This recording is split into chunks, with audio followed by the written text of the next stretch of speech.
refuse to lose. I'm built to win. Applied myself, I filled it in. No time for the doubt, they counted me out, I'm getting it in. Yeah. No time for no loss, I'm paying the cost, I'm in it to win. Yeah. Refuse. Mine, it can't be diffused. If you ain't thinking the same, then we playing by different rules. You can't see the vision, we living at different views. Until we complete the mission, keep getting up, never snooze. I walked a mile in my shoes, had the mind of a fool, chasing diamonds and jewels. Trust me, I was confused. Started minding my business and used my mind as a tool. Ended up finding my purpose and found the time to get to it. They told me I couldn't do it, they told me I couldn't make it. They sold it, they never break it. That's sadly mistaken. I need a piece of the pie, I want it so bad I can taste it. They told me like Toby, keep on running toes, they gon' take a few to lose. Built to win, applied myself, I filled it in. No time for the doubt, they counted me out, I'm getting it in. Yeah. No time for no loss, I pay for the cost, I'm winning to win. Yeah. Refuse to lose, I'm built to win. Applied myself, I filled it in. No time for the doubt, they counted me out, I'm getting it in. Yeah. No time for no loss, I'm paying the cost, I'm in it to win. Yeah. Refuse.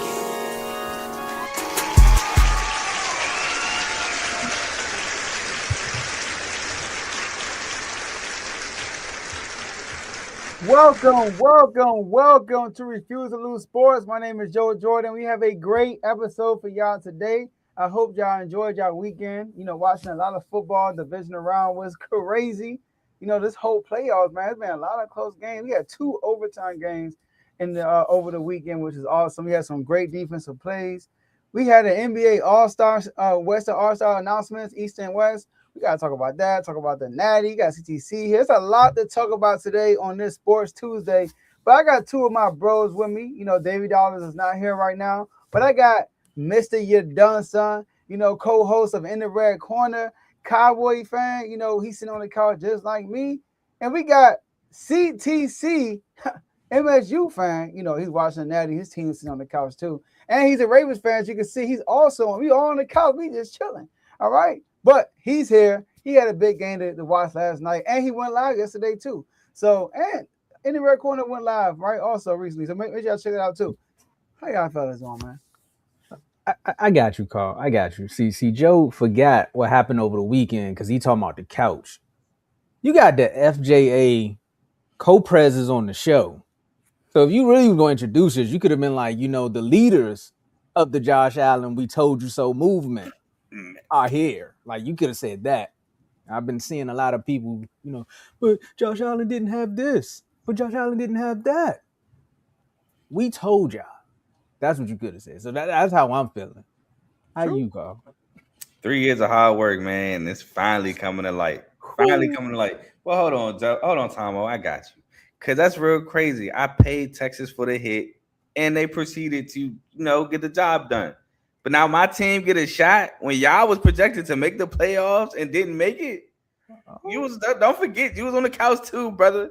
The Cheez-It was the Cheez-It Citrus Bowl. That is not a playoff bowl game, brother.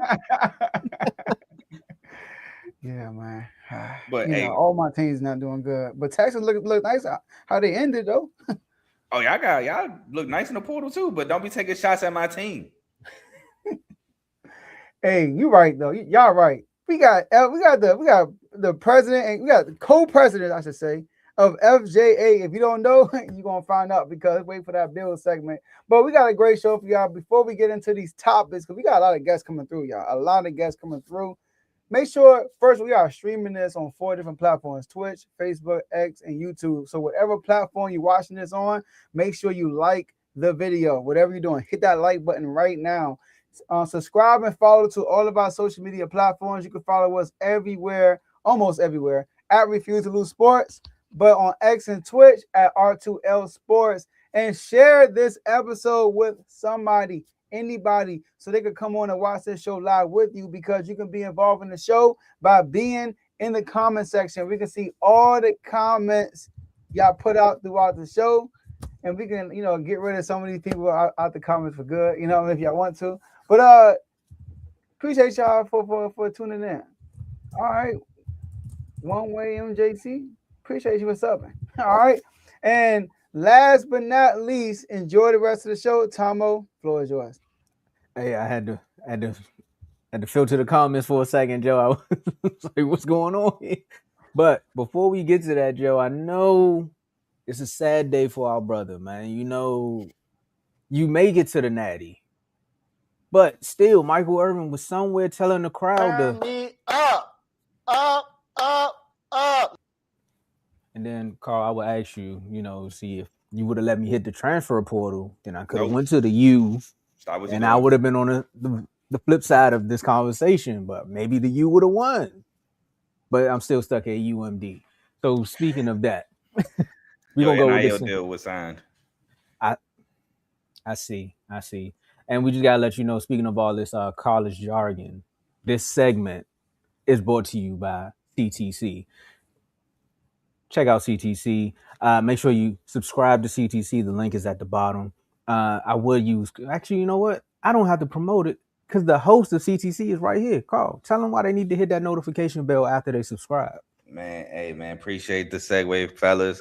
Carl talking college. I talk college sports, man, college football, college basketball. I had a great college football year. If you wanted to see somebody that was high on Indiana before anybody, look no further. I've been warning y'all about Signetti since he got hired. But yeah, man, just great college basketball, college football content. I actually picked 260 games this year and didn't have 100 losses in my pick'em. So we have that going on. Last year had a crazy bracket run.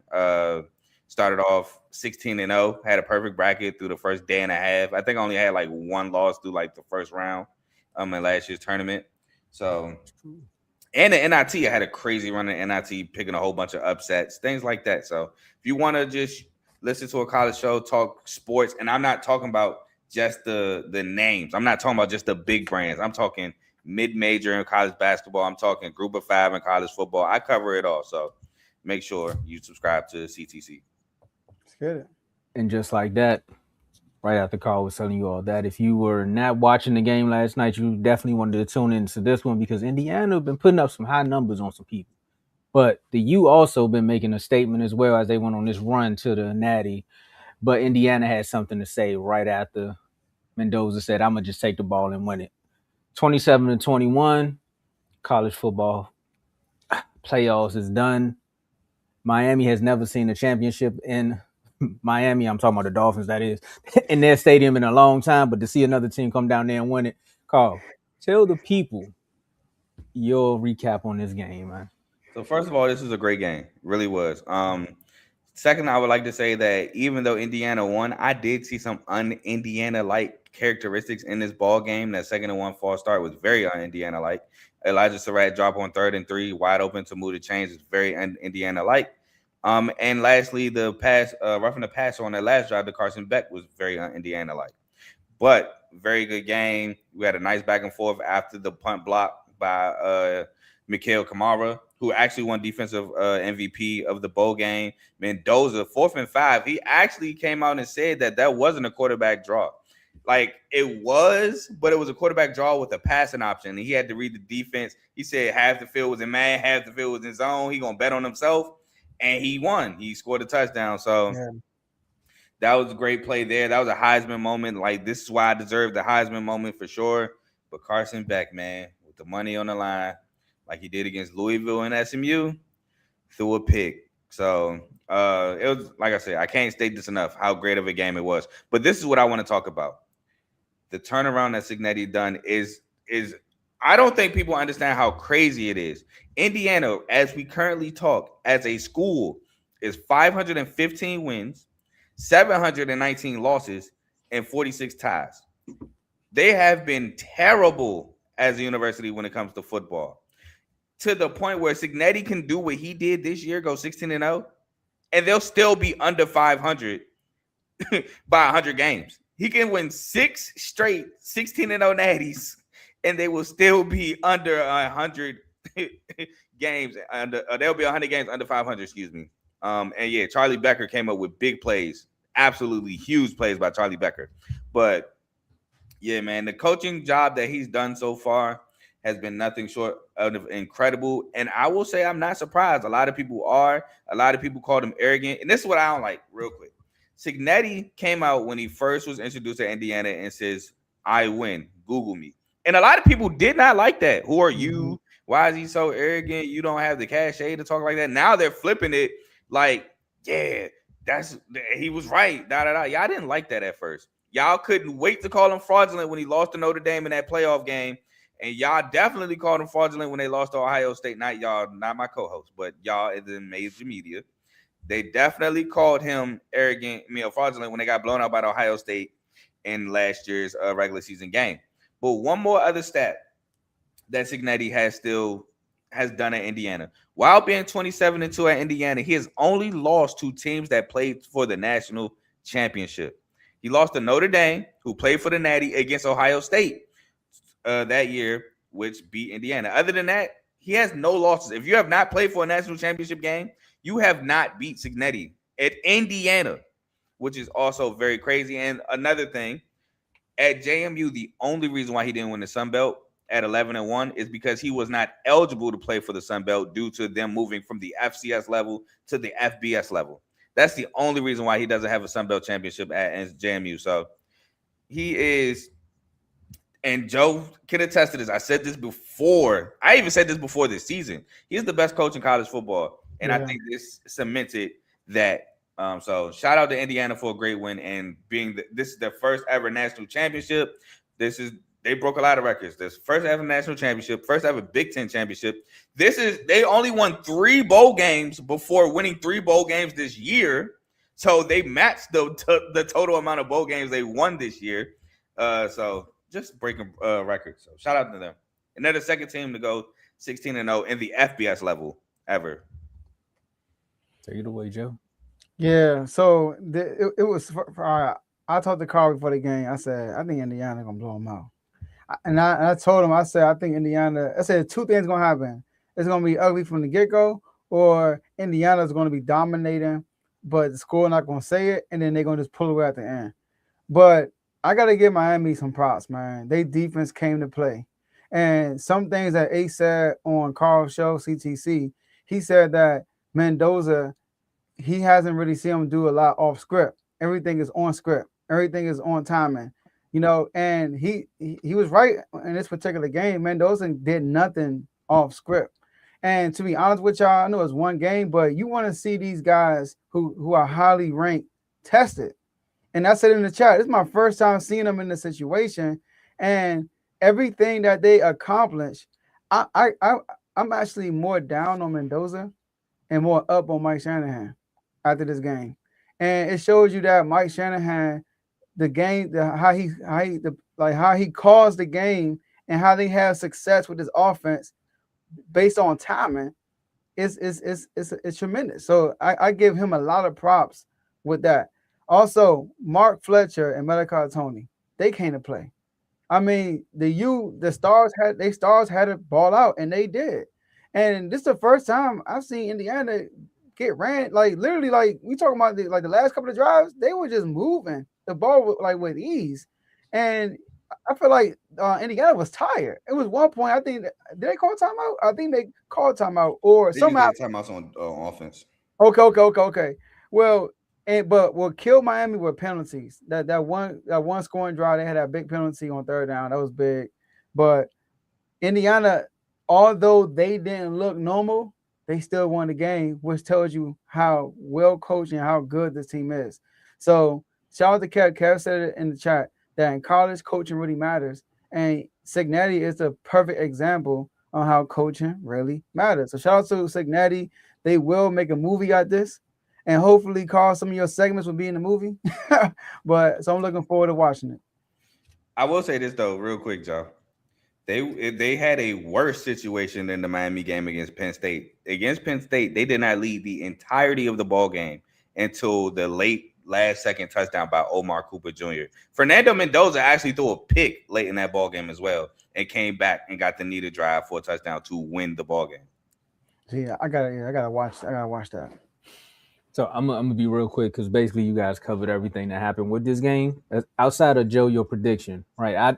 I didn't think Indiana was gonna blow them out, right? I had a feeling that Miami was gonna keep it close because of what Indiana's been doing all season. It would have just been like, okay, here go the easy answer to me, especially how I seen Indiana put up points.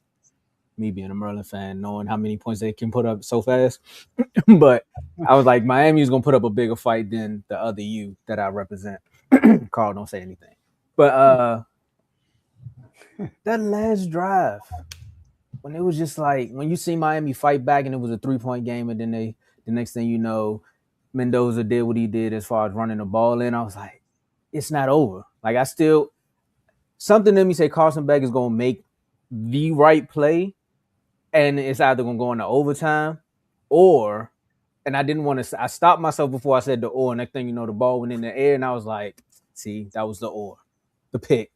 I was like, that's a bad way to go out right there. And it was just like, was it underthrown? Did you not really see what happened right there? But I think he bounces back after this. The U just showed everybody that, hey, Kev's watch was spot on as far as coaching does matter. But sometimes the players just got to make the plays too. Like you got to put the players in the right place. And I think that was 2 episodes ago. Shout out to you for being in the comments where Carl, where somebody had said the offensive coordinator said it's not my job to put people in the right place. When Blaze was on here and the Eagles offensive coordinator said it's not my job to have people scheme people open or something like that. I was like, no, that is your job. He said that? I think it was Patullo, I think said that. Kevin Patullo, yeah. He said it's not my job to give people wide open. It was like, no, that is your job. Like I've never heard an offensive coordinator say my play is not going to work. But somebody did say that. Yeah, he was like he was watching this. He said he was watching it. No, I think he said he was watching ESPN, and one of the analysts said it about Patullo. Either way, it still didn't make no sense to me, and that's why we all confused because of the comment itself. But the players do have to make the plays.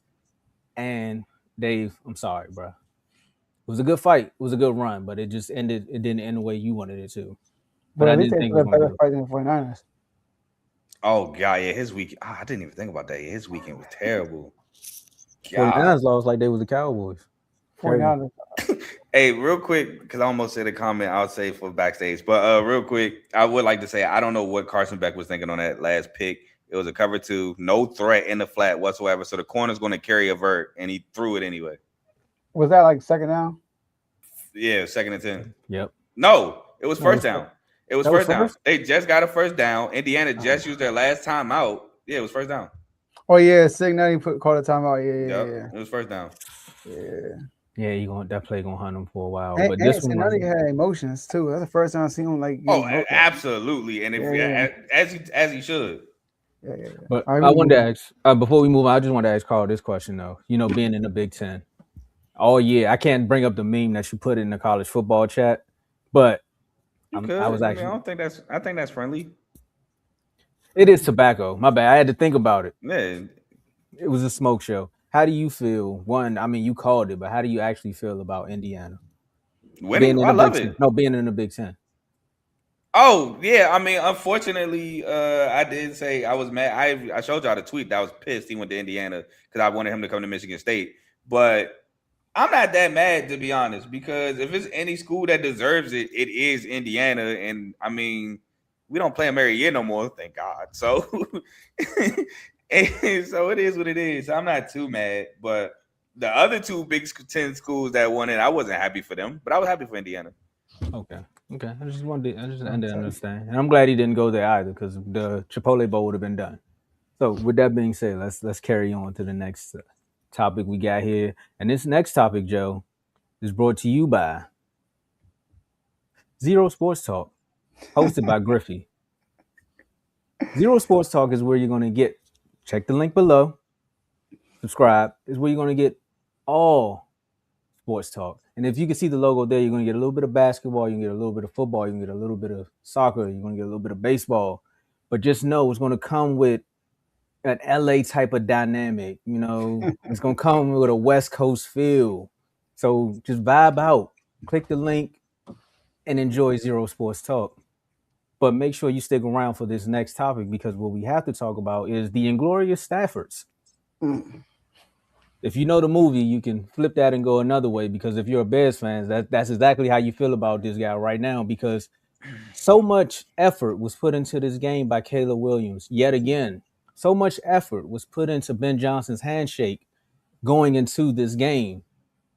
But so much effort was put into that kick for the Rams to win 20-17 in overtime. We're going to bring Griffey up so he can tell us about that field goal.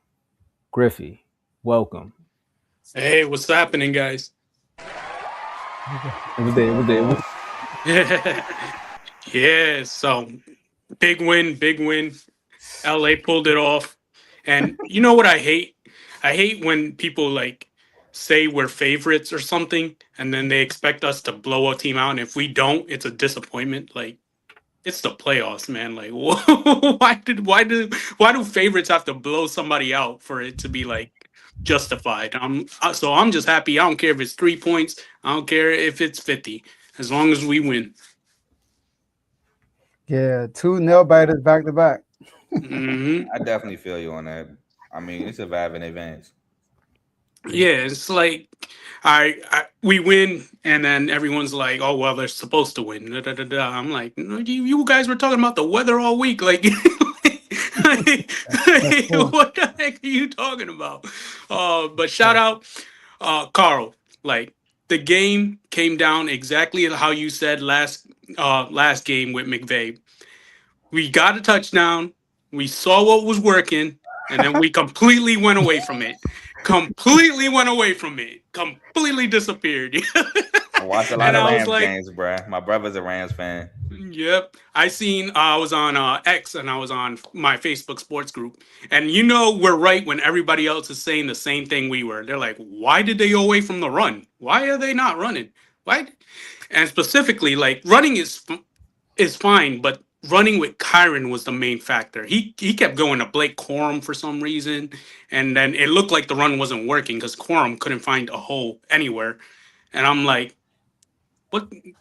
Bring Kyron in. He was just like doing everything, like catching, and he was running. He was a 3-down. He is a 3-down back.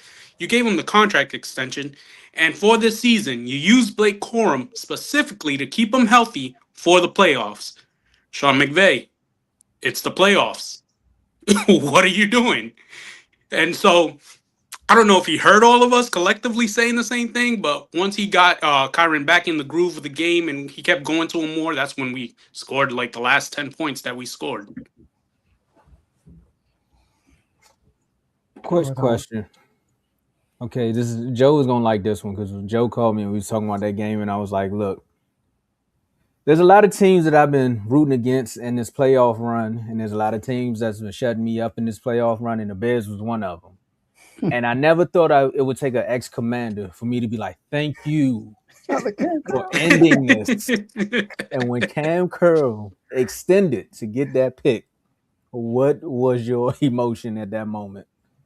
My emotion started before the pick. It was when he threw it, and I was like, why is he going deep? I was like, someone has to be wide open. I was like, no, don't tell me someone, because I was like, why go deep here in this situation?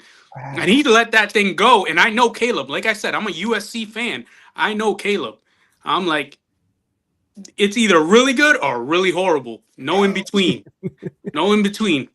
And also the factor that he's inconsistent, and he was so like consistently good from like the end of the fourth to or overtime. I was like, this is probably gonna be bad, like because he's been so good. Eventually, he's gonna do something bad, and the worst thing you could do in that situation is go deep and not be 100% sure the receiver is wide open, no one around him. Because it wasn't like the fourth quarter one where he spun around, threw it up, and all. It wasn't that. He was in the clean pocket. It was a clean pocket. No one was rushing him. He had time. He went deep, and I was like, ooh, somebody got to be there. And thankfully, it was Curl. I was like, oh my God. So my emotion started right when he threw it. I was like, this is going to be bad, or this is going to end our season. That's all I thought about. I was like, this is going to be bad, because why are you going deep? I don't understand that. Yeah, that wasn't smart. And everybody's blaming DJ Moore, which I understand. But in that situation, you got to, you said what? You ain't say nothing when he said Blake Corum and the Michigan player running. As soon as he says about DJ Moore, you want to say Turk. Yeah. But we like got stuff, we got company. I'm not gonna lie, it was miscommunication. But in that situation, like Griffey said, it's uncalled for.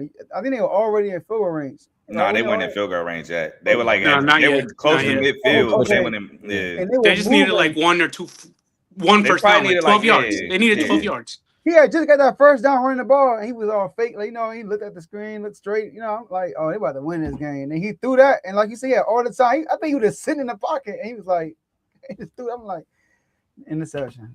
Like, that's being too greedy right there. Yeah, that's what I was gonna say. It's like young quarterbacks sometimes they feeling themselves too much. They tied the game. You got a chance to win it. Everything's going good. I can make this play. I felt like Caleb kind of felt himself a little too much on that last one because he was like, yeah, I can make this throw. I was like, I'm on fire right now. Like we're about to win. Like, nah, facts. Well, I know a guy that probably would have just ran it, out of bounds, got a couple of yards and set up for a field goal and got the dub probably. I know a guy that probably done that. Another young guy. But anyway, it's not about him right now. But Griffey, your defense, man. Oh my God. What's up, man? I know the score was 10. They had 10 most of the game, but in the fourth quarter, I'm rooting for y'all. Let me say that because I got a vendetta against these second-year quarterbacks. I need all of them to go down. All right. And I'm watching this game, and in the fourth quarter, when y'all didn't have the ball, I was so scared. Every time Caleb threw the ball, I was so worried. What was Tom will ask you, what were you going through with the interception? What were you going through when Caleb threw that touchdown pass? I was going to ask the same question. I was first. I'm gonna talk about the defense first. And shockingly enough, I wasn't that worried about the defense after the third quarter. Shockingly enough, really? Because. No, the reason is because it was more like Caleb was bailing him out more than if you went on long drives, Caleb was gonna throw an errant throw somewhere. It was weird. It was like he was moving the ball, yeah, and it was kind of easy how they were moving the ball, but at a certain point they because the drive was so long, they wanted to either go deep like they did at the end or throw some crazy out route or something, and then Caleb would just miss the receiver, and I was like, all right, as long as we keep the drive long. I guess we have a chance. That last play, oh my God, it just came down to it's I don't know if it's God wanting to show Sean McVay, hey, your secondary sucks. The football gods, you haven't addressed this in 2 years, since Ramsey left. It's cool and all. There was this interview where Les Snead said he wanted to focus more on the offensive side. I was like, that's great, but you still need pieces in the secondary. And when they do go for pieces in the defense, it's usually the line, drafting Fisk, drafting Verse, drafting all these other linemen. And then when you sign in free agency, it's a free agent like Landman. They don't address the secondary at all. I mean, they got Curl and everything, but it was more let's just sign them kind of thing. It wasn't we have Quentin Lake, we have Kitchens and all that, and let's just sign Curl. I was like, what about your corners, man?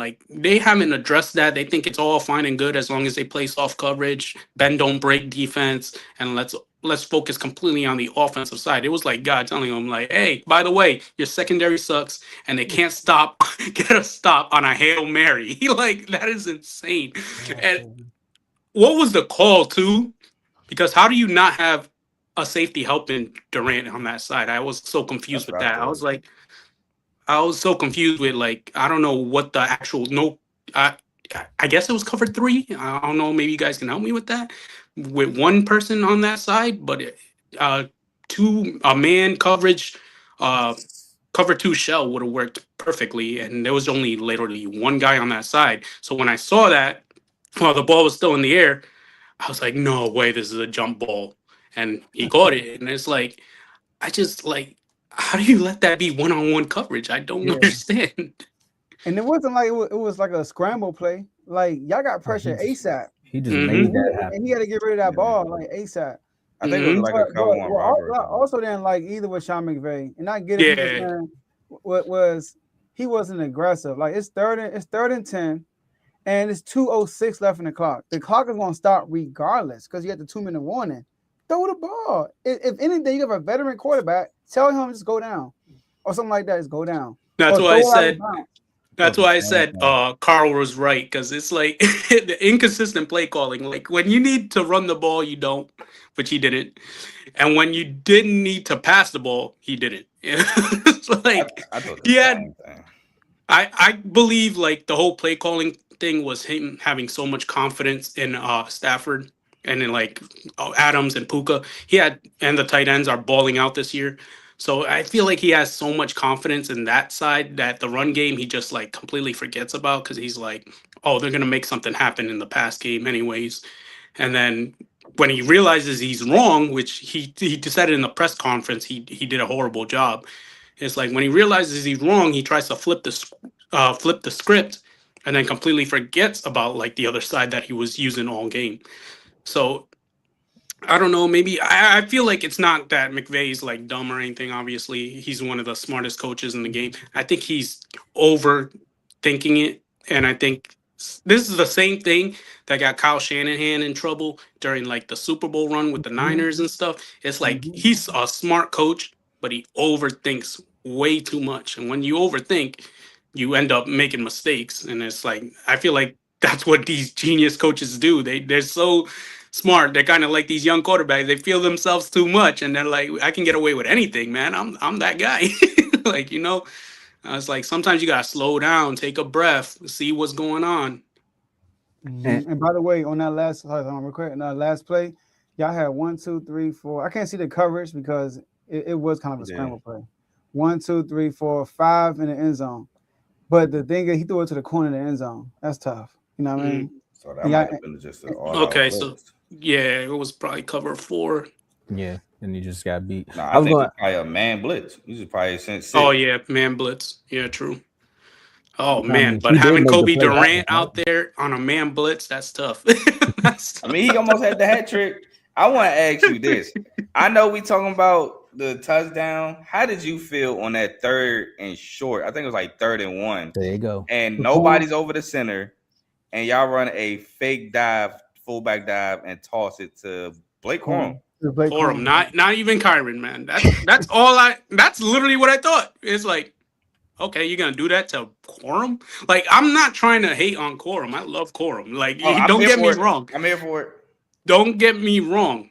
The reason I'm saying why not Kyron is because even if he like, it's more like he's more patient with it. Like, even if the play gets blown up, Kyron like slows down, finds a seam. Like, he has a way. There was a lot of runs during that Bears game where I was like, oh, Kyron's stuffed, and then he gets like 3-4 yards. Even if he gets 2 yards, I was like, damn, how did he get there? What? Like, Kyron is very good at being patient. The commentator said it too. The patience of Kyron Williams, slowing down, cutting, and finding a hole, letting his blockers do his thing. I don't think Corum did that. I think he would like immediately started running, and then obviously it got blown up. He didn't slow down because he could have probably cut back because he did break 2 tackles, but like there was only 2 defenders that really came at him. If he cut back a little bit, maybe he finds a seam. I don't think they get it yet, but I think he would have gotten like a couple inches more, like make it close. But Kyron would have found a way, and that pitch, honestly, the pitch alone, why pitch it? Like that kind of pissed me off. Yeah. Like the pitch alone, sneaky. Yeah, the pitch alone kind of pissed me off. I mean, I think Sean McVay tried not to be like obvious, but I'm like, they weren't gonna stop if you just sneaked it. You're worried about Stafford might get hurt. You can sneak it with Parkinson. Parkinson can sneak it. Like we see the Ravens do it with Mark Andrews all the time. It's like he gets under center and you just push him. I was like, why doesn't McVay do that? Stop trying to be different sometimes, He's like trying to be too smart. That's all it comes down to, trying to be too smart. We don't need a tush push. That's Ben Johnson. Yeah, exactly. Like Ben Johnson. Like Ben Johnson. He could have came out in the same formation and just ran a traditional sneak. Mm-hmm. It'll work. It was nobody over the center. It would have been easy first down. You tell Matthew, go down as soon as you get it. Yeah. And honestly, on that play too, I also blame Stafford because you're a veteran, man. You've been here for years. Like you see it. You telling me he can't check out of it? He definitely could have checked out of it. He can't check out of it. Just go. Yeah, I'm about to say just go. Yeah, he don't gotta do nothing. Just like what I mean by check out of it is like tell him, hey, I'm just keeping it. Like telling the lineman, I'm just gonna keep it. That just regular. It's nobody. If it was somebody over the center, then yeah, you gotta tell them. But it looked like it was literally nobody over him. Mm-hmm.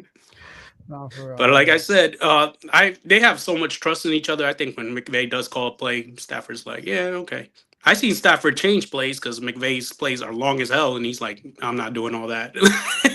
Like I see Stafford be like, "No, I'm doing something else." But like I feel like once the play in a crucial situation like that is called, they like so confident in each other. They're like, "Yeah, we're gonna get this here." You know what I mean? But also, I want to shout out Ben Johnson for going for it every freaking time because they would have won if this man knew how to kick a field goal. Like, holy.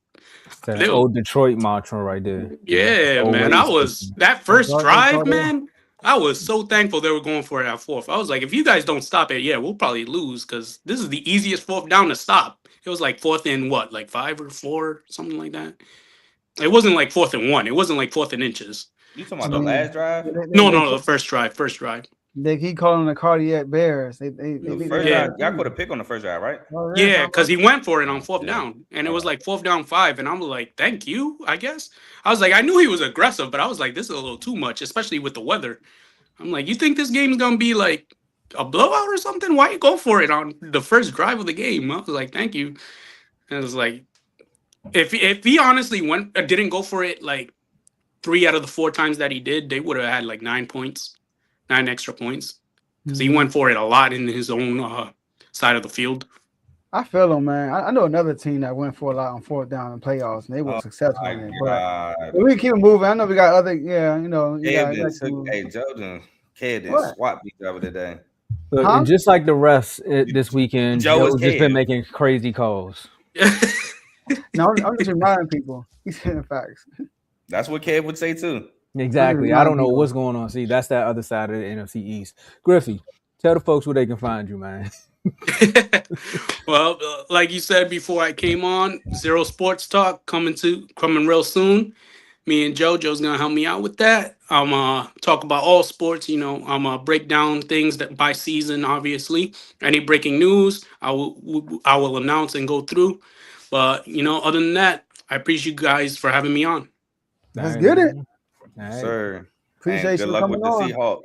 Hey, Friday. Oh yeah, we're gonna talk about that on Friday. Friday, yeah. On Friday, I got a lot to say about that one. That's gonna be a fun one. All right, we'll see you then. All right, yeah. Take it easy. All right. Let's get it. In this next segment, I don't know if people are ready for this, but usually on prime time, you got to show up. Sometimes prime time, people be like, no call, no show. We don't understand what's happening, but this segment is brought to you by In the Red Corner. And if you don't know what I'm not gonna go too far, but In the Red Corner is where you get all your boxing. And I mean boxing. That's it. No UFC, none of that. You're just gonna get straight boxing talk. 2 episodes every Sunday. Click the link below so that way you can enjoy In the Red Corner with myself, Ricky, and Ty. But we got 2 teams that were basically, one was in the blue corner and then one was in the red corner, and then one left seeing red eyes, that is. Broncos defeat the Buffalo Bills 33-30, and I know my man Dev, when he get up here, he gonna have a lot to say as far as what I just said. And then we also got Tyler backstage, which was a rematch from last year, but it looks like they flipped the script. Joe, you gonna bring these guys up? Let's get it. All right. Hold on.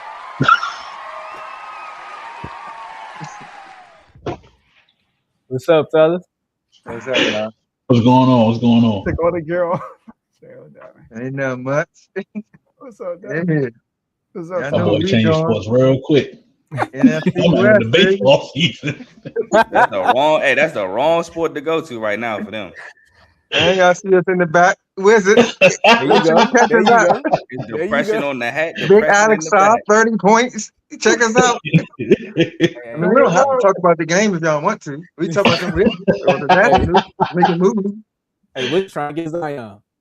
Yeah, you right. You guys, but look, we can't do that today. We gotta let the Broncos have a moment, man. Yeah, we're gonna. Well, let me go first, then. Please. Right, go ahead, jump through a table. Because this is how I feel about it. I didn't get on here to make no excuses, none of that. Congratulations. Y'all going further. I am actually hurt that Bo Nix is not here to play because I actually want to see the best competition. I personally think if he was playing, the Broncos probably would have went all the way just because I like their defense a little bit more. I like their pass rush a little bit more.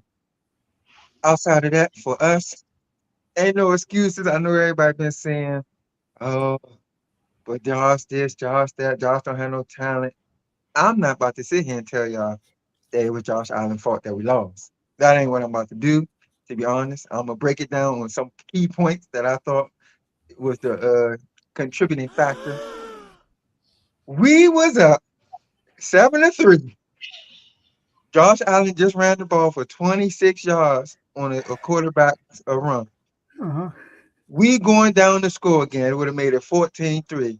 Now, I'm not saying the game would have been over, but y'all know 14-3, you up. Bo Nix is the second-time quarterback. That's a lot of pressure on players. Not saying he couldn't get it done or nothing, but at that point in the game, Courtland Sutton wasn't in nothing. You down 14-3, you start to panic. Throws get a little different, a little tighter. You're probably not running the ball as much. And your man, who y'all say, he's the Pro Bowler. He's the #1 rusher in the league. Fumble lighters. I'm telling you, at that point right there, I'm not saying that's the only contributing factor to why we lost, but killed he killed the momentum, everything. After that, the Broncos pick it up, they go score. It's 10-7. Now, my man is pressing to get something done because he is in panic mode. I don't know why he panicked so much, but it's 10-7. The half about to come. My man fumbles. All right, he fumbled, but I didn't, when he is doing as much as he had for us this whole year, I can take that. But James, I couldn't take it. I'm sorry. He is the big, I was just so happy with him. Another thing, I can't put nothing on my man Brandon Cooks because honestly, he played great to me. He played great. I thought Kincaid, had a couple moments. I wish he was a little more. He's so talented. He could be more than what he is. But like Trey McBride or old Kelsey or something like, because he got that type of skill set where he a slimmer tight end. He's not your traditional blocking tight end. I wish he could do more, but he did what he did. Keon Coleman had the little hey, but that was it. He really didn't do too much. I think missing Shavers was a big thing. I think that contested catch at the end, instead of Brandon Cook go to Shavers because he's a bigger guy. He's shown and proven to me that all Gabe Davis, they proven to, make big catches. Can't bring Brandon Cooks, he did his thing. Tough catch to make, all that. So in the end, I just feel like, and wait, my bad, y'all. Tre'Davious White, that's my boy. And I think he had a good game. I'm not even talking about his last pass in the front, because that definitely was PI. I don't know what he talking about. His pass in the front, he tackled the man. But why you decide to come? You leave the game for one play, and they sending Dane Jackson, and they tossed that joint up. He 5 yards away from who caught the ball? Was that Jordan Humphrey? You talking about the touchdown to go up 17-10? Yeah, who was that? To Mims? Jordan Humphrey. No, it was Exactly. Humphrey. They throw it to Lil Jordan Humphrey. And first of all, ain't he a rookie? No. His second year? No, he was on the Giants. He was on the Giants. He just. What don't nobody know who he is, really? And y'all, and they decided to pick on him. Like I was like, you know what? And then Tre'Davious might come in the next play. Like, you wasn't that hurt. So it was just, that was a big key factor. Because listen, as much as I know y'all about to sit here and go on my boy. My man go down for the game-winning drive, put us up 24-23 with a minute left or 55 seconds left. Then they go down and do that. What else can he do?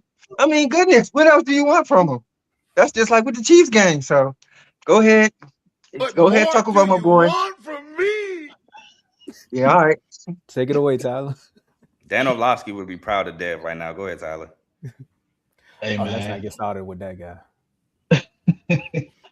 Shout out to my defense, man. 5 turnovers, I take that all day. And be able to capitalize the way we did off of those turnovers. I ain't I'm gonna be honest. Going into the half, like I thought we're gonna get them and we're gonna get them up out of there. Mm-hmm. Didn't see them coming down in the second half, going down the field the way they did, scoring. So when they made things a little tighter, they had me a little worried, I ain't gonna lie.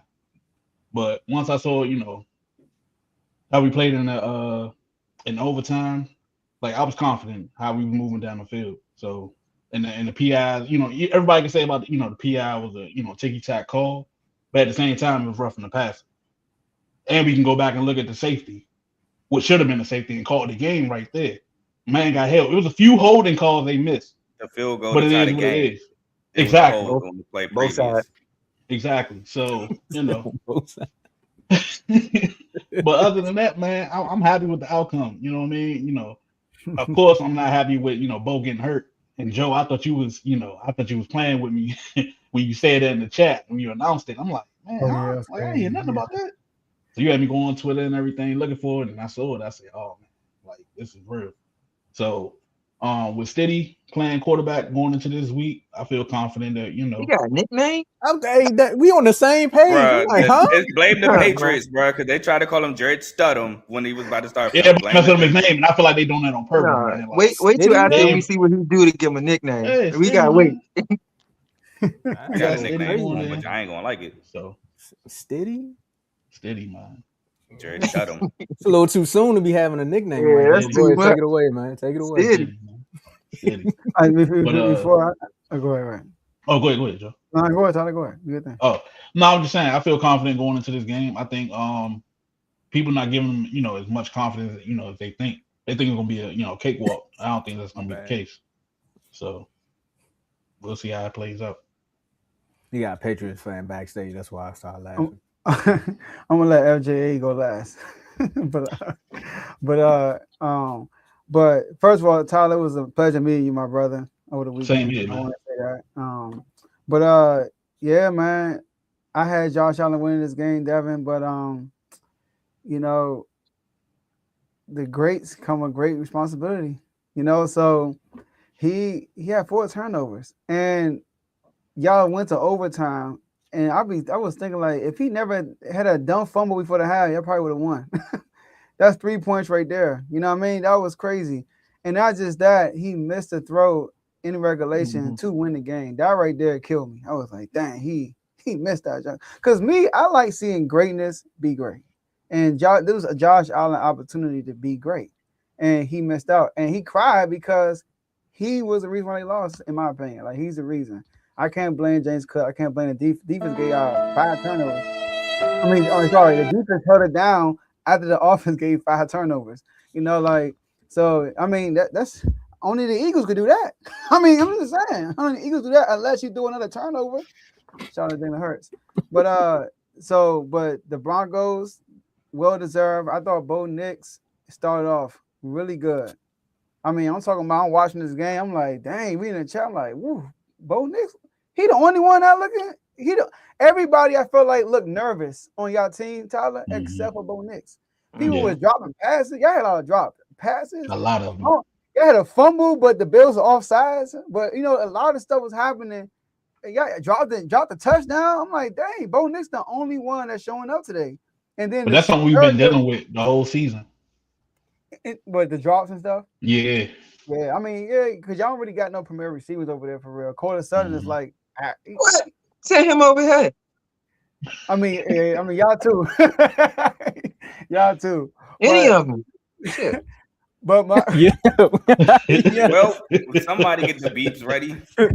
But yeah, I'm gonna wrap it up. I know y'all got to talk too. But my whole thing is, like he started off hot and then he kind of went to this funk for a long time.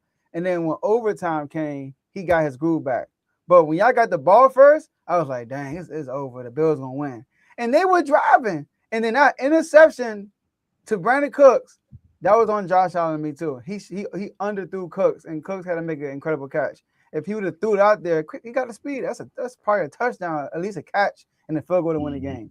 So that's why I'm putting this on Josh Allen. But yeah, great game by the Broncos, man. You're well deserved. Brother Tomo, do you want to go first or do you want me to go first? I just want to say one thing on behalf of Cowboy fans everywhere. That's not the first time Brandon Cooks gave up an interception for a game. I'm just saying. You shouldn't be trying to body catch anyway. Yeah. Put your hands out there. Maybe you make a play. But I mean, he had the dag on there stop to get to the football. But you're right. Nah, because bro, he got to catch with his hands. I understand that, but he had the dag on there stop to get that. If he tried to catch that with his hands, you got to think where the ball was at his shoulder. So you probably had to try to catch it like this instead of like this. Trying to catch like if this. You jump, you get there quicker with putting your hands out there. Y'all said he underthrew it. He underthrew it. If he throws that over the top, he can catch it like this and score. Wait, hold on. He actually didn't underthrow it. He Josh did. Allen got nervous and he had to force the throw. That's what somebody told me. Oh yeah, y'all know who made that BS up in the clean pocket. Anyway, you don't know who said that? Shady said Eagles, that. Yeah, the Eagles. The Eagles He got greatest. nervous. He seen The insider for the Eagles. Even worse. But take it away, anyway, Carl. I ain't got too much to say about it. This man. is what Five Buffalo media, turnovers. Buffalo fans do. When Josh Allen win, Josh Allen the best player in the NFL. But when they lose, somebody the scapegoat. I can't believe Dev just sat here and blamed James Cook. Granted, that fumble was bad. I didn't blame him. No, I didn't blame him. There's nobody is talking about that pivotal moment. No, that is a pivotal moment in the first quarter. I don't know why you stunting. Yeah, that was a pivotal moment. But let's not forget, he also ran for 100 yards. Yeah, let's not forget that. Secondly, he seemed non-existent, to be honest. You don't remember? I don't know how. I don't know. He was cooking. Exactly. Yeah. James Cook was definitely balling. The fact that he didn't break one was kind of crazy. I know. I kept saying he's gonna break one. I kept saying no, he didn't. This is what I want to say about this game, right? Obviously, 4 turnovers by your quarterback is bad, but what is worse is the times they happen. The fumble right before half, giving up 3 points when the Broncos shouldn't get anything else before half. Then you start the second half with another fumble. The Broncos get their only 3 points until their last drive because of a Josh Allen fumble. Boom. Then your defense gets you an interception. What do you do with that interception? You throw one right back. So instead of scoring points off of your defense, finally setting you up in good territory, you throw one right back to PJ Locke. And the last interception is in overtime. On 3rd and 10, you short the throw, clean pocket, by the way. You throw it short, and a great play is made by McMillan, but you did throw it short. And by the way, for people who are saying that's not a pick, Brandon Cooks never had possession of that football. There's an angle out there that shows when he hits the ground, that hand is not on the ball. And that's why McMillan was able to get it. He didn't rip it away. The ball popped up, and McMillan just, it's on his stomach, chest, whatever you want to say. Let me get that. I heard Rex Ryan said that Cook should have got up, like he should have fought for it, but he kind of surrendered. Like once he had it, he was like, dang. He didn't have it. How can you fight for it? I think he was out for 5 seconds. I think he hit his head. I think he was. He knew he didn't catch it. Okay. I think he knew he didn't catch it, and he had one of the moments like, "Dang, I didn't get it," and that's how you know it was a pick. Man, you gotta sell that. I think he reacted instead of being in the moment. I think he reacted, and then he probably realized "Oh shoot, I reacted instead of trying to get the ball." But those turnovers were in pivotal moments. Number one, so if you're not blaming Josh Allen for this, I don't know what else he can do for you to blame him. No, you can't do that. Not you. I'm not saying you. Blame the whole. Because listen, he put us up. He put us up a score. That's with fine. 55 seconds left. Your defense can't get a stop. Your defense got you stops. Hey Tyler, didn't y'all start on the 10-yard line? Your defense we started on our side. Come on, man. They was driving down the field. It was 3rd and 11. They gave up 3rd and 11. Come on, man. Your defense got you stops since you turned the ball over no, in the because second half. Well, that's irrelevant then, because them turnovers in the beginning of the game too. That's you need irrelevant. To make plays at the time of the time. Y'all it's talking. Not irrelevant. They only had 3 points until that final drive, and they would have 0 if you didn't fumble. And if also you don't throw another interception. You fumbled and threw another interception. That is on you. I agree. You had 4 turnovers. That is on you. And the defense, if you saying the defense, you can't blame the defense when your offense has 5 he made up for it turnovers. too with that touchdown he threw. Your defense, I make up with it for them points. Your defense had to overcome 5 extra possessions. You don't think that gets tiring? You don't think that tires out the defense throughout the entirety of the game? Sure. Yeah, it's hard to win. It definitely do. And win a game. Exactly. It is. Only team I seen. I don't even know who seen do that. Joe, what you doing, Joe? I mean, I know one guy that did that, but go ahead, kick us in, y'all. We ain't talking about y'all. Joe was having a day, man. Man, every chance he get, he putting the Commanders right in it. So you have to blame Josh Allen for it. I'm sorry. I just seen quarterbacks have better performances get blamed for a loss. You have to do it. So but I seen quarterbacks with better talent too. That's Nah, fine. this game But was I ain't saying. I just think we need to the get some more talent ain't the talent in there. reason for the He can't be the turnover. guy that they, because he can't have it. I mean, I know they've been like, you just got to put it on the show. He just probably not that good to do like that. He need But the a number talent one. wasn't the reason Hold for the on, Devin. turnovers. This Whoa, wasn't whoa, a whoa. game where it was Exactly. Look at Denver's talent, bro. I mean, Yeah. what What? talent they got? I'm On listening. offense. Honestly, I'm not saying they the most talented team. First of all, their defense is like that. It is. That's not even But stunt. take the defense out though. Look at the offense for offense. Now Y'all look at offense the is not offense. offense. You got a competent quarterback. You got two decent backs, and then your receiver. They missing Everybody their in the receiver starting core is back. better than ours. But y'all got Huh? James Cook who was cooking, bro. James Cook was like that O line. I was know, missing but that he out. literally had D the line. fumble. See, but now you about to bring up the all fumble, but fumbles. we can't bring up the 4 turnovers that No, Josh no. Allen had. See, I came into it saying I'm not making excuses because he had it. But But I'm saying if we talking about moments and pivotal moments, your man fumble and we on the 20-yard line. We going down. We probably going to score. See, Devin, here's he turned the ball over. My biggest issue with Josh Allen, he had Dawson Knox wide open, bro. And I he agree with missed that him. play right there. He missed him. You know, and that was to like he had so many opportunities to win this game, and he just Yeah, I kept agree with that. missing. But should he have You been know? in that position to have to go back and do that? I But keep getting cut no, off. because he have with 4 turnovers, Devin, you getting blown out, bro. But hey, You get Joe, blown out. hold on, Joe. Not even on the Yeah, Dawson you Knox getting one, blown on the out Brandon unless Cooks you one. Josh Allen. On the Nah, Brandon bro, Cooks the when somebody defense- was wide open yeah. underneath, he decided to underthrow Brandon Cooks instead of making the actual smart play. He was trying to win the game with one play. Yeah, he got greedy Wide right there. open right there. Yeah, he But definitely did. you got to put on him because he's great, and the performance he put out there was subpar. Like it was not Yeah. to us. Even if you take away the turnovers, like the throws he was making, like he was missing a lot. So like, and James Cook had a really good game, and the defense was bending but not breaking. They gave up the touchdown early. The first half was ugly, but the rest of the game up until overtime, they really Broncos couldn't do nothing offensively. Yeah. And they we had stopped moments them in where the we couldn't first do nothing. possession. They gave y'all stop. I wouldn't Y'all even just need say a they field stopped. goal. Oh, you talking about the second half? Yeah, they Yeah, held. second half. They got the ball in the red zone. and See, held them to a my field goal. thing is, are they not NFL players too on that defense? Are If they he not go NFL down, players on the offense? if he go down there and put us up 1 point with 50 seconds left, why do he got to go back out there again? All right, what about this? In overtime, y'all get ball second. The defense go 3 and out. No. And now That's y'all not what got I'm the talking ball. about. Nah, I'm talking about that you 50 can't see seconds. you trying to have your cake and eat it Hey, too. hold on. No, After this, because though, we gotta what close it y'all out, though. trying We to gotta do close is it only out. talk about. I ain't even get to finish my whole take. I got cut off though. Yeah, it's a lot. I got cut off. My whole point is this.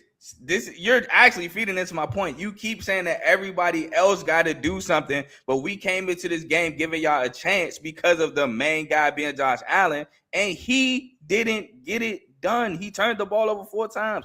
You knew you had Tyrell Shavers out. You knew you had Gabe Davis out. You knew that your receiving core was banged up. Those are NFL players, right? You just try to use that logic for the defense. Those are NFL players, right? These ain't guys who picked up from the collegiate level. Which Brandon ones? Cooks is a vet. Brandon Cooks is a vet. I didn't say he had a Coleman's bad game. year. No, I didn't say you don't did. even talk about him. He won't be there. See you. Fine with me. He did exactly what I wanted to do. That's my guy. Hey, play better Buffalo so you can lead Josh. So I can root for you. Keon Coleman and he scored, by the way. Scored a touchdown, second-year player. Yeah. He tried That 5 little one bubble screen. And he looked like a fullback. He saw he broke a tackle and still scored, and he had to stay on his feet and extend the score. Listen, don't talk about him. The touchdown he dropped would have got called back anyway because it was a holding call. Yeah, but who not focused like that? That's non-focused. I'm telling you, called back anyway. It don't matter. It's just not focused though. It would have got called back. So it's not the fact that it's called back or not. I just don't understand the why man ain't dead. I know, right? It's okay. I get it. Like I said, I think McDermott probably should have been fired because it's just been too long. I think Josh Allen definitely deserves the criticism he's getting, but I'm not off him because I know that. No, he getting criticism. It's both sides. The thing is, I know that some people are though. Soon we gonna be there. You gotta feel sorry for Josh Allen. Yeah, I think it's just more so for the fact of he ain't. You know, He could have got you there. don't He feel didn't. sorry for him. CJ Stroud didn't get that tweet. Not Drake May. Trevor Lawrence didn't get that tweet. Caleb Williams didn't get that tweet. No, Yeah, but they other haven't. They quarterback didn't got do that. what they haven't been doing. What he doing this whole No. career.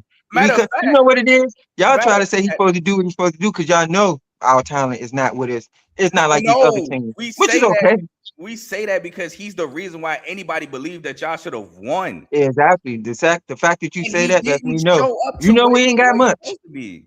All right, look, we can wrap this Yeah, up. let's- I want to say this though. Can I get my take off without getting cut off? Go ahead. Yeah, hurry up though. Yeah. I tried. I kept getting cut off.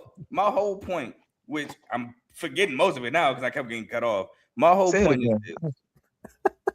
Josh Allen deserves majority of that blame because the turnovers were not due to lack of talent. That pick wasn't because Gabe Davis or Shavers wasn't there. Now the second one maybe, but that first one he threw wasn't because of lack of talent.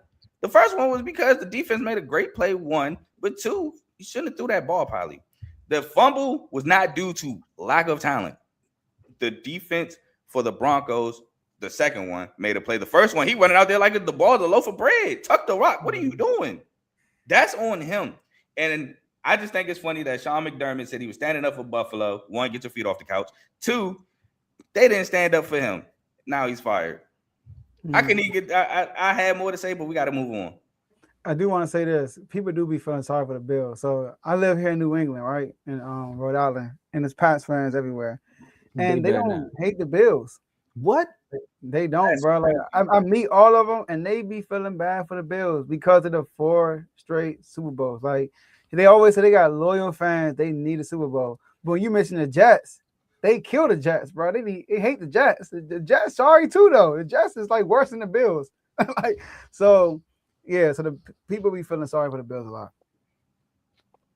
So they get that similar, even from the Pats. I feel bad for that reporter that told Liam Cohen to keep his head up or whatever she said to him and got crucified for it. But meanwhile, we could throw a pity party for Josh Allen. No, I'm with you on that one. That was crazy. All right. Yeah, that was crazy. AJ Brown or George Pickens. Not going to Buffalo.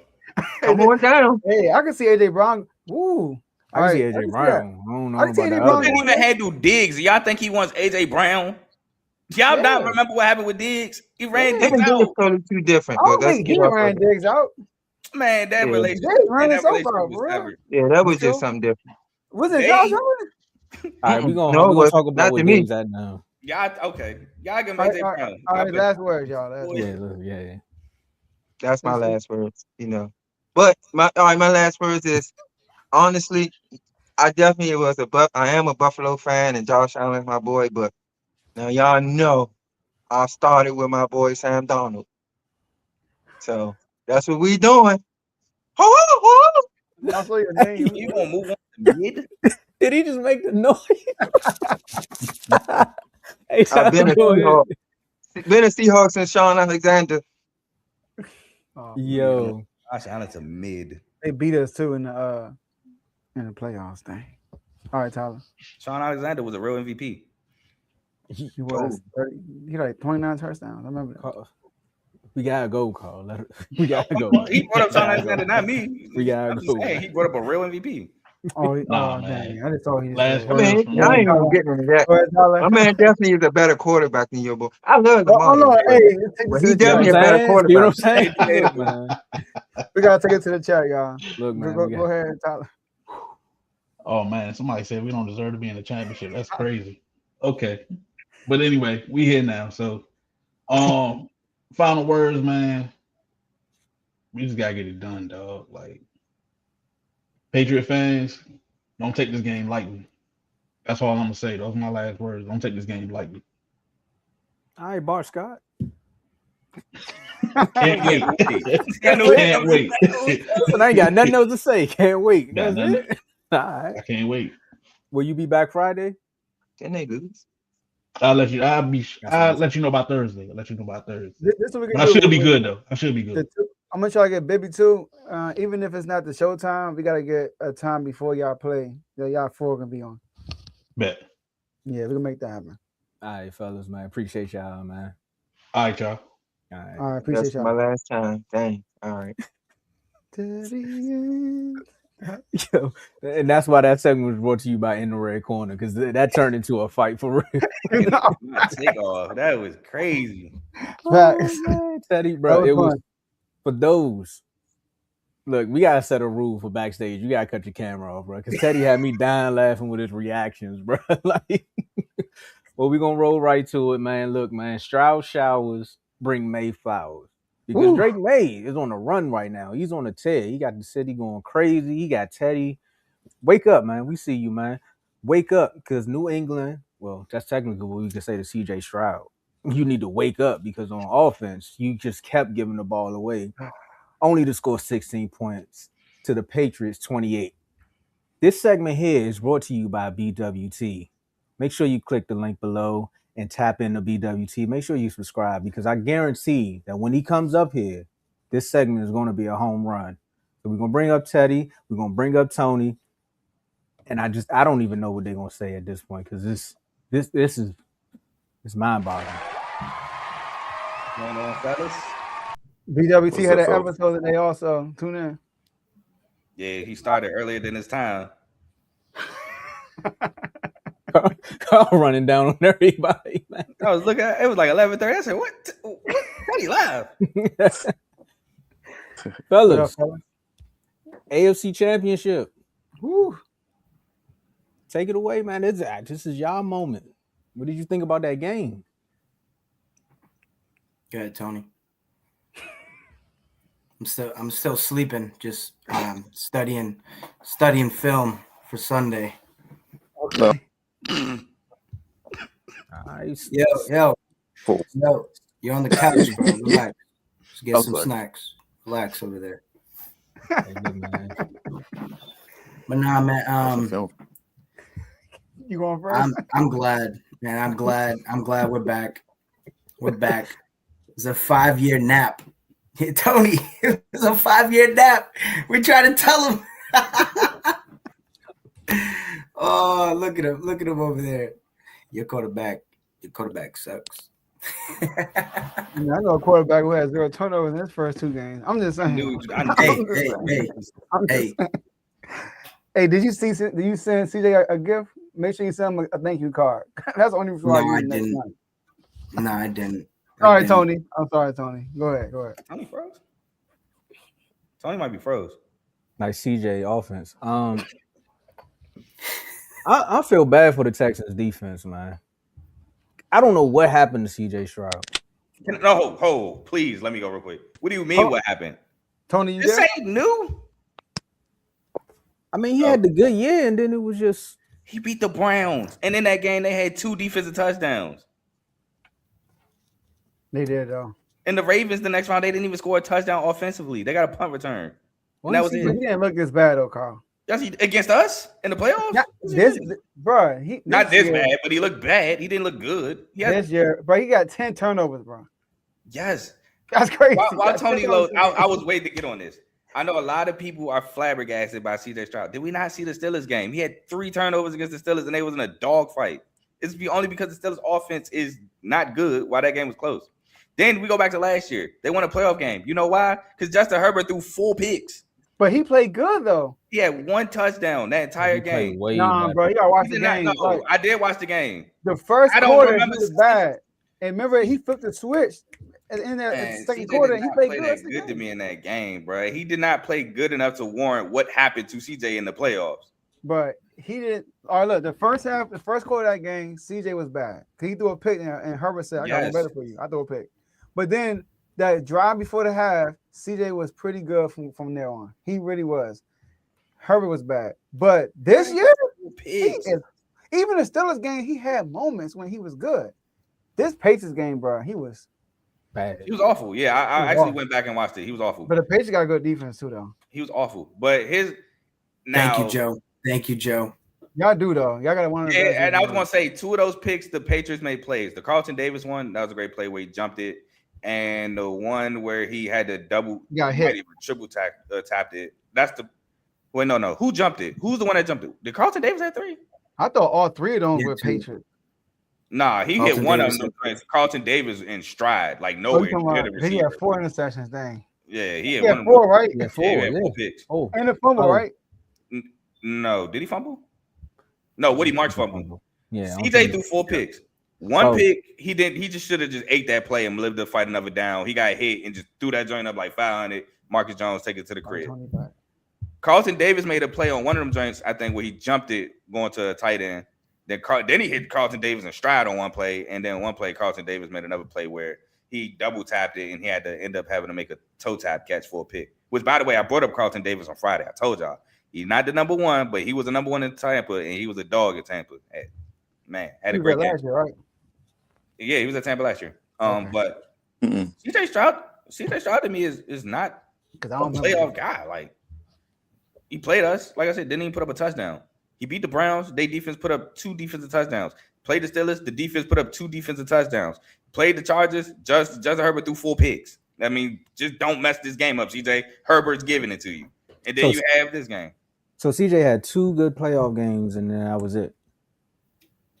If you want to say 2, yeah. Kind of like another guy. Take it away, Tony. Go ahead, Tony. He had 1.5. So it was kind of like being clairvoyant. I told you what was going to happen Friday. It's not like it was anything different. I said CJ Stroud is going to give us the ability to win the game. Mm-hmm. And that's exactly what happened. Right? You know what I'm saying? So it's not much of a big deal. I'm excited for the win, but I'm not excited until we raise that trophy in February. So that's when my excitement starts. But you're right about Davis. I think he was he in Detroit last year though. You said what? Oh, Carlson Detroit, yeah, he was in Detroit. I remember you was upset because he left. Yeah, that's what I say because I don't remember him in Tampa. Yeah. We put a belt on them boys. He was also hurt against y'all. Stop bringing y'all up. Huh? Oh yeah, we did beat the Lions too. I forgot about that. But hurt, Tony, go ahead. I know. Hey, go ahead. Before you go, I know you mentioned Davis. They didn't bring in Davis Mills, and Carl was against that. You know, so go ahead. He wasn't as good as people thought. Here's my thing, right? He had the opportunity numerous times to step up in the pocket, right? In that game, right? But just like CJ does, he tries to scramble back and then he gets himself in trouble. That's what happened on the pick 6.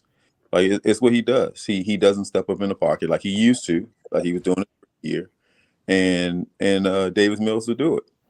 If Davis Mills was in there, they probably would have had an opportunity to. We probably would have still won the game because they weren't gonna come back in the second half like most people probably would have thought with him coming in there. He would have added some. Like the one thing about him is his body language. Like I've heard a lot of people in there, his body language. Even at the beginning of that game, said that he was defeated. He was defeated before he walked on the field. Yeah, bro, he was terrible. He didn't feel expecting to win. So yeah, I'm not surprised about the win. I'm not surprised at how the game went. The game went exactly as I thought. That defense is nasty, though. I feel bad for them. Woo! Me too, man. I want to see them like they. But I'm gonna ask both of y'all a question. How y'all? Look, I'm not. I know I got Jaden Daniels, my guy, and all that stuff, right? I'm just asking because people want to know for real. Like the 15th Drake time May was an MVP candidate. All right, Drake May is an MVP candidate. He could possibly MVP, and he looks totally different so far in these first 2 games in the playoffs. So, what y'all think about that? Well, it's the same thing when he came in last year and started playing last year. Like this is a new environment. Like even though you're playing at home, it's still a new environment. Playoffs is a different beast. You know what I'm saying? And they got 17 games of film of watching you this year to try to figure out what to do. And now you got to make in-game changes. And if you saw in the second half, they made those changes, which is why they won. You know, because he dropped a dime. That was a dime. One catch, one heck of a catch. But that was the booty. Yeah. Right. 1-2. He been cooking, man. And the thing that I would say there is that unlike most teams, New England's going to attack your whatever is considered your best. They're going to attack that. Oh, they didn't go away from Stingley. LSU. I mean, they did it on one time in my mind. They threw several times. As a matter of fact, if you go and you got one catch on him though. Yeah, but what I'm saying is that if you go and look at the whole thing, they didn't go away from him. He's not used to having the ball thrown like that in him. I think he was surprised that ball was thrown, the way it was thrown. It was good coverage. Yeah. They kept going at Lassiter. They kept going at him. It was really good coverage, and on the play before that, it was really good coverage. It was contested. Both of them had the opportunity. He made a great play, but it's just you cut. Hold on, no, that wasn't a catch, right? Wasn't that like a flag? No. Boutte touchdown? That was on Stingley? Yeah, the Boutte touchdown was on Stingley. Oh dang, I didn't know that. I know he got a flag before that too, though. Yeah, it was on Stingley. That one hand joint. It was good coverage. It was just great ball placement and good offense beating good defense. He got hit with 2 flags. He got hit with a flag too. So that's like 2 catches, bro. But Boutte cooking with Drake May, unlike he was with Jaden Daniels at LSU. I mean, he couldn't catch. Isn't that my boy? You know what? At that time, I just had to get you back for keep bringing up your boy on the goddamn show. At that time, he was a running back, bro. Because I mean, he was a running back at that time. We had Boutte. He still is. When that next I year, ain't gonna lie, bro. It was Boutte's fault. I'm not even about to sit there and let you play JD was a JD. running back too, though. Bro, Boutte was very disappointing his last year at LSU. Okay, you're right. And Jaden Daniels was very terrible last year. They even. Teddy. I don't remember that. I mean, how many games he played? This is not about us, yo. It's not about us. Take it away, Drake. I just want to give a quick shout out to Bill Belichick for drafting Booty. Who got drafted? 6th round pick. Oh dang! Shout out to him. And he's one of us. Don't forget, he's one of us, Carl. Oh, but, you're hilarious. Yeah. You're hilarious. But I feel like I feel good about Drake May. He had the turnovers and the fumbles. But he's making the plays to win the game when they need to be made. Like that throw was ridiculous. And even like Carl said, the one to Diggs, like it's crazy. I want to see Henderson get more active in this game, man. I don't know how it's going to be done, but he needs to get more active because the way that he's been playing in the playoffs is not what we saw in the regular season. So we need that. We need that production in order to beat these guys. They good defense. What? No, I'm saying Henderson. There was like a minor injury last game. Oh, no, I'm tripping. I don't remember that, but I mean, they just running back got hurt. I don't think so. No, back to featuring Ramondre. Y'all gotta remember, he's a doggone. I mean, Teddy, he's a rookie. He played on average what? I know. 12, 14 games. He a dog when he get that rock though, Tony. Yeah, exactly. That's what I'm saying. Those 12, he 14 did get hurt. games put him in contention for.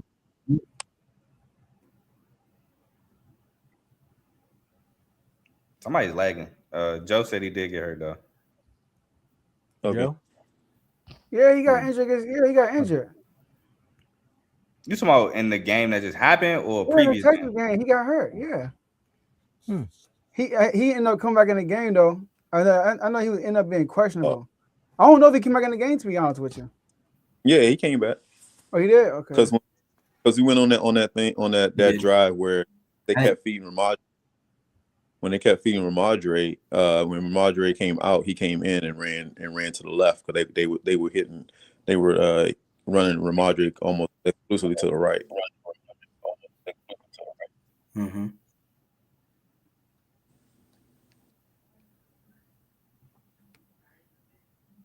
Oh man, I was just looking at the update. I thought he was responding. Joe, you gonna respond? No. Go ahead. In the chat, we'll have Dave update us with the injury report. All right. But he did get hurt though. In the first half. So before we close this one out, you guys were definitely backstage, right? And you all seen what the Broncos fans said to you. I know he's not here right now, but he will see this. As you all prepare to play the Broncos, what do you have to say back to that? He just laughed.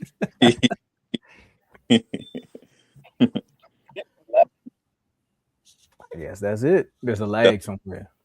That's my answer. I don't have my mom. My mom always said, "Don't have a name. Don't say anything at all." All right. Well, with that being said, fellas, drop your last words. Start with you, Tony. Hey, look, it's gonna be all right, but I'll answer this way, man. If you expect for them to Jerry Stidham to beat us, then there's a bridge in Brooklyn for you. Come on, bro. Come on, Jerry Dudham. come on, bro. Like be real. And our defense is playing tough. You know what I'm saying? That it's a reason why he's a backup, and he's always been a backup. Nick Foles. Get out of He here. just backed up. Look, But Nick Foles, didn't Nick Foles actually have a 27 touch? Maybe that was Kevin Cole. Maybe I'm wrong. But didn't Nick Foles have a 27 touchdown, 2 interceptions a year? Or was that Kevin Cole? I was just throwing it out there. Somebody's trying to do the comparison. I mean, he also It's was not Spartan though, so you feel me? Nick Teddy, Foles. take it away, Teddy. Yes, I know for the people watching, he finished at Arizona, but he started at Michigan State. Jeez, always trying to take credit. Exactly. Once a Spartan, always a Spartan. But yeah. Appreciate you guys for having me on. Make sure you guys tune in to the latest episode of BWT talking about free agency that's been going on. And it's funny, you know what the Bills look like when they were crying? You remember the scene in The Longest Yard when they go and steal the steroids and they replace it with the other Bills and they're just crying? That's what the Bills look like at the podium. Deion Dawkins was the most hilarious clip that I've seen all season. Come on, man. He said He didn't let us down. he said he let us down. He said he let us down. He didn't let me down.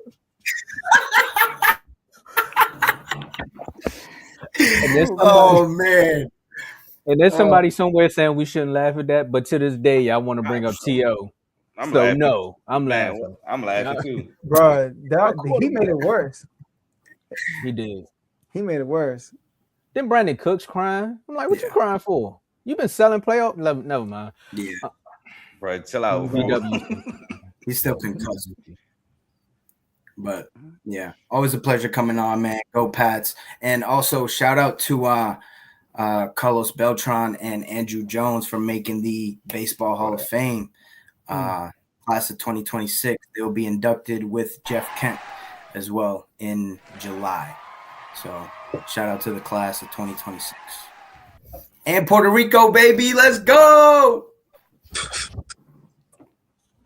All right, fellas. All right, FCC Airways. Copyrights, that's what it is. Thanks, fellas, for coming on, man. We bringing everybody back Friday. We're gonna try to work it out. Yeah. Right, I mean, cool. they earn us. They in. So we're gonna try to make it right for all four of y'all, though, Bibby included, to have a 2-on-2. Oh yeah. What you sit nowadays? 2v2. Off that day, so I'll definitely be here. That's good. Please help get to with the Bills fans, the Broncos fans, all of them. I need them all on there. The Bills fans too. They in Cancun. They're already packing their bags. That crazy comment about my boy is just killing me. There's no reason why, like that game was lost because of Josh, not because of a running back fumbling the ball. I don't know what you're talking That's about. what they do, bro. I was like, what? That's what the Bills Mafia do. I was like, all right. Yeah, there was some controversial calls. That Brandon Cooks one wasn't for me. I mean, it could have gone either way, but there was some pass interference calls that didn't go their way. You cutting out. Yeah, Tony, like we getting like every bad. Yeah, it's not even every word. It's like every syllable. Same time. You sound like the offensive lineman from the Bills right now, man. We gonna catch you on Friday, Tony. All right, y'all. Appreciate y'all for coming on. All right, but By the way, Nick Foles was the quarterback that had that 27 touchdown, 2 interception year, 2013. I know I wasn't tripping. I totally. You forgot? I seen it. That's why I said we can knock it out real quick. What is there to talk about? It's gonna be quick because this segment is brought to you by Dave's Doghouse, because we already know what team put on the low lights and we already know what team put on the highlights. Make sure you click the link below and check out Dave's Doghouse. Also, follow us on Instagram because Dave dropped reels as well. So, who got the last laugh? Sam Darnold? No. Or DeMarcus Lawrence? All right, so the Seattle Seahawks beat the San Francisco 49ers 41-6. And as a Dallas Cowboy, I can tell you that I think DeMarcus Lawrence got the last laugh. To watch the Seattle Seahawks beat the 49ers in the playoffs when DeMarcus Lawrence was on the Cowboy teams, when he watched the 49ers come in with that same boombox and beat us every time, to go out there and do what they did against a beat-up team. Shout out to, is it Diami Lenore? There we go. Who said, we would have blew him out if everybody was here. What Kanye say? I guess we'll never know. What's that? Who said that? Debo said that with Brock Purdy? Channeling his inner Debo. I mean, Debo was right, by the way, but they came back and blew him out, and then they came back this year and beat him. I mean, you were saying. Brock Purdy 2-0 against some boys. Go ahead. So take it away, Carl. That's all I had to say about this one. Yeah, Tomo. I didn't want to bring it up because we FJA, you my boy. But I was thinking like, dang, what DeMarcus Lawrence said in the offseason, he was completely right. Oh, you thought about that? I did. I did. I can't even lie. I did. But Carl, I'm gonna say this one thing though. At least I came on my podcast and said something about it, Micah. That's all I'm saying. Micah was part of that. Yeah, he tried to defend the Cowboys. Now look at you. Yeah. Diggs got cut. You got put out. Yeah, we all at home. Micah also tore his ACL, so let's. Even he got cut in Seattle, bro. Not Seattle, but they might have beat Chicago. Yeah, I think they would have beat Chicago, but they would have got dealt with by Seattle. They would have had to play Seattle next round. Yeah, I don't think they'd have beat Seattle. And put through the fire. But yeah, DeMarcus Lawrence was right. Cowboys Nation owes him apologies because I know a Cowboy Nation was killing him.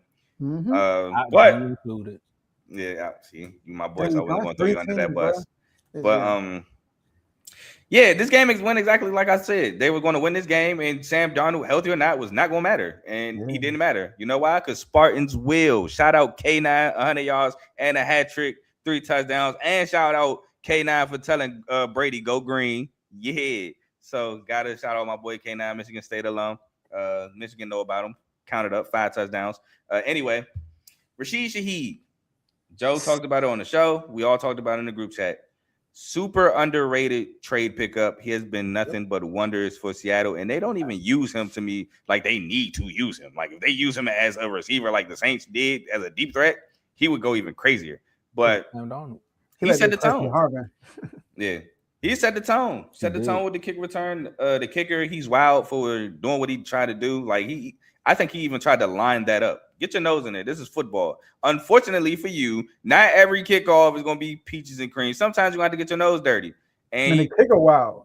That's what I was saying. The kicker's wild. Oh, you talking about? Oh, okay. Yeah, you talking about? Okay. Yeah, he's wild for trying to line up a tackle. They would call it in football. I don't know what you really call it, but.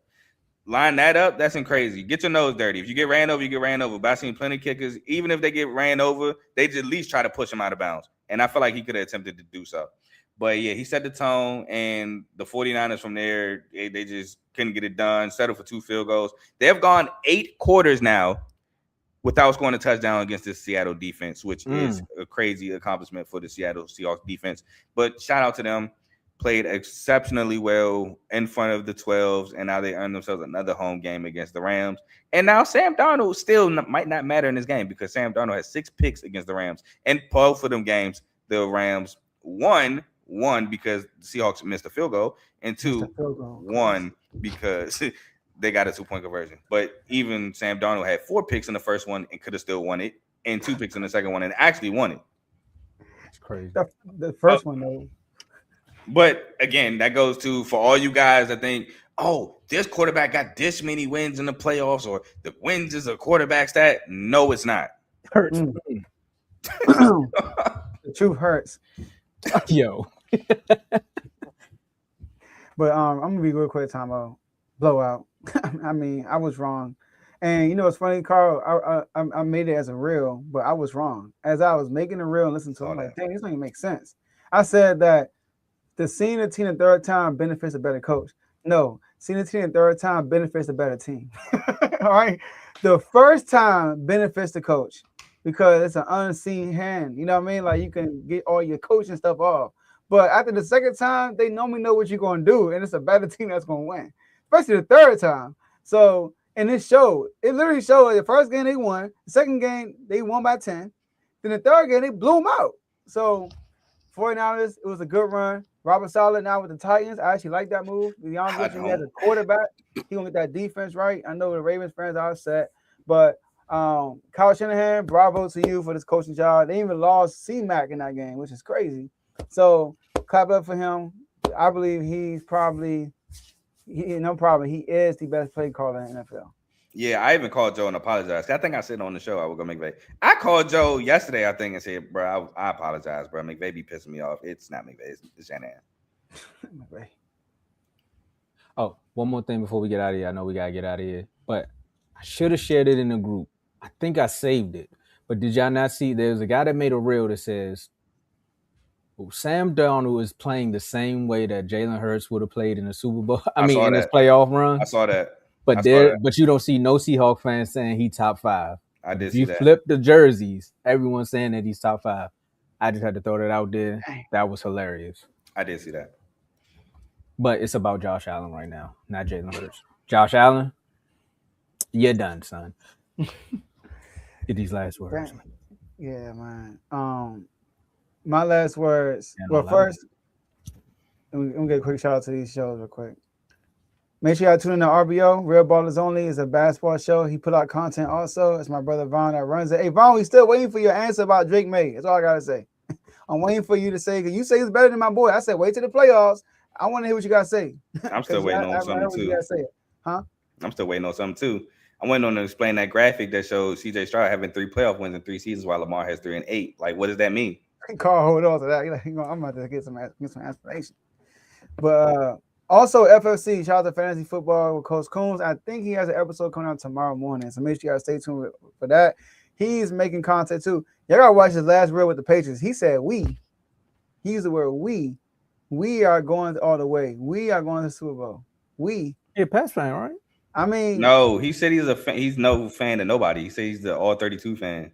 Yeah, but every he time said we talk about the Patriots, he always like hold them near and dear. Like that was his team. I'm just going off what he told us when he first came to the chat. He said he winning now, so I guess, I'm just saying he was saying we, so y'all can go watch that. And last but not least, Unfazed, you know what I mean? We had a great episode last week, if you're not a fan of Jalen Hurts, go watch it. All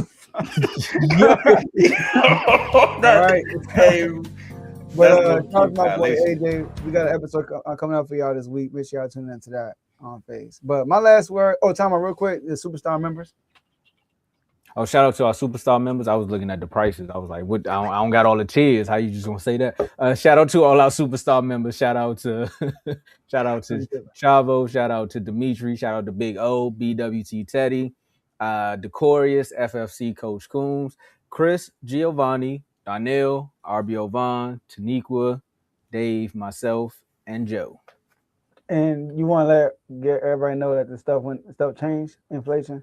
See, I know the inflation on the major. Let's do the next one, but we want to let everybody know that we didn't do that. Yes, we did not. That was, cost of living. So we'll talk about some things backstage, but we didn't do that without letting y'all know. So we want to alert y'all. We didn't do an increase, because if so, we would have told y'all. All right. Yeah. All right. So my last words. Sorry we couldn't do the NBA topic. We had some battles up here, so I'm pretty sure y'all enjoy the fights. We'll get to the NBA another day. Maybe we'll throw some reels and shorts out for that. But my last words. Hey man, I'm just saying, dog. Listen, kudos to the second-year quarterbacks. Caleb, good year, man. Great touchdown pass to tie the game up. He did good. You know what I mean? Drake May, AFC Championship game. Kudos to you, my boy. Bo Nix, feel bad for you. You did your thing, got the second round. But all I'm saying is, My boy ain't have a turnover in the first 2 games. My boy was on the road. And did you know, Tomo and Carl, his QBR he had last year, you know, he'll be leading the whole playoffs right now with that same QBR. Didn't know that, but I'm not surprised you told us. That's crazy. Same goes. You know what I mean? So I just want to remind everybody who said like Drake May is better than Jaden Daniels, Caleb is better than Jaden. People don't really say that, but on Twitter they do. Caleb better than and Key to lead Bo Nix, bro. You must have forgot. So all I know is my boy only played 4 games this year, 4 games. We're gonna let these youngsters do their thing, but just keep my QB name out your mouth. That's all I gotta say. Let them do their thing and keep my QB name out your mouth. And the Kings, fire sale. 4 games? Take it away, Carl. Okay. My last words is appreciate y'all for having me on the show as always. It was a pleasure. Secondly, a shout out to Celtics for losing the series 3-1 to the Pistons. You know what I'm saying? The Pistons won again. Won by a point. I didn't watch any of it because the national championship was on, but hey, we got the dub. That's all that matters. Yeah, man. MSU, we play Oregon tonight, 9:00. Don't piss me off. Nate Biddle's out. Jackson Shell said I still believe is out, so we better win this game. I don't care if we're on the West Coast. Then it's on to the Chipotle Classic against Maryland. Don't piss me off. We better blow them out as well. I might watch that live with y'all. I'm with it. I mean, shoot, ain't no college football on, and the playoffs ain't on, so you know, the more the merrier to watch us dominate Maryland. Win that game. I was actually looking for it as I was talking. So it's Saturday at noon. Dominate. Oh, right before the game. Let's go. Nah, the games I thought it was on Sunday. Oh, both of them on Sunday? It's not one Saturday, one Sunday? No, nope, both on Sundays. 1 at 3, 1 at 6:30. Yeah, right, both on Sunday. I thought they were trying to steal money. Yeah, come on, we got blown out, and then we watched the Chiefs game afterwards. Yeah, so they're both on Sunday. But yeah, Ravens. Yeah, we lost out on Robert Salah, but it's okay. Still not a good bunch of candidates out there left. Still got Mike McDonald out there. Hey, he's a former Raven, so I mean, I would prefer to have him as a DC, as a head coach. I'm a little iffy, but hey, it is what it is. And who else is out there? I was about to say one more name. Mike Tomlin. He said he's not coaching this year. Anyway, absolutely not. No. Mike McCarthy. I heard Mike McCarthy was actually being interviewed by the Steelers, so they can go ahead and have fun with that. Yeah, his dad was a police officer there or something like that. Firefighter. He's from there too. The priest and the pigs, all in Pittsburgh. Can't spell. Hey, all that start with a P. Anyway, yo. Shout out Mike McDaniel for turning down the Cleveland job, just like everybody would love to turn down that job because that job sucks. But somebody got to fill the void, or else there wouldn't be a season for the Cleveland Browns. They DC getting that. He got a second interview already. That's the name, Jim Schwartz from Baltimore. Yeah, actually from Baltimore. He gonna stay with the Browns, or he could be a head coach for the place that he grew up in. Which would make sense because I seen something else too. I don't know if it was on Threads, where someone was saying Kevin Stefanski went to the same place that pranked Shador, the Falcons. Remember they pranked the prank call with the draft? Oh, he was from the Falcons. Place and act like he did. He not beating them allegations. Like I was like, bro, that's what I'm saying. Dang, bro, all places. That's what I'm saying. About that. Exactly. And then guess who got drafted to the Falcons? Prime. But anyway, it's just a crazy world that the sports thing is, right? You can put on your tinfoil hat. My last words is, fellas, the football season is almost over. It was so much fun this season, going back and forth with everybody. But, you know, I'd rather let DeMarcus Lawrence get the last laugh than Podcast Parsons. So I'm good. As long as the Packers are on the couch with me and those Eagles, I'm all right. And then the 49ers lost too. It's just like, take them all down one by one. I'm good. We still don't have a defensive coordinator, but still. You said what, Carl? We had some successful hate watches. I mean, this is 3 weekends in a row. Let's keep the party going. If the Rams can get to the Super Bowl, I'm good. I'm good. That's all I need. Boy Maddie. Yeah. All right, y'all. This was a fun episode, like always. It's all we got for y'all today, and we'll see y'all Friday at the next episode.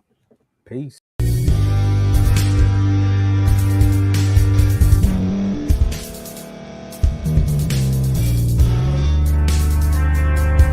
Thank you for staying to the end. If you're watching this on YouTube, please like this video, subscribe, And also hit that notification button so you can be notified next time we put out a video. If you're listening on any podcast platform, subscribe and hit that notification button, y'all, so you can be notified we put out another podcast audio. And last but not least, hit that share button. No matter what you're listening to or watching it, hit that share button and send it to somebody that you know that would love to watch this episode you just listened to. So once again, thank you for staying to the end, and we'll see y'all in the next episode.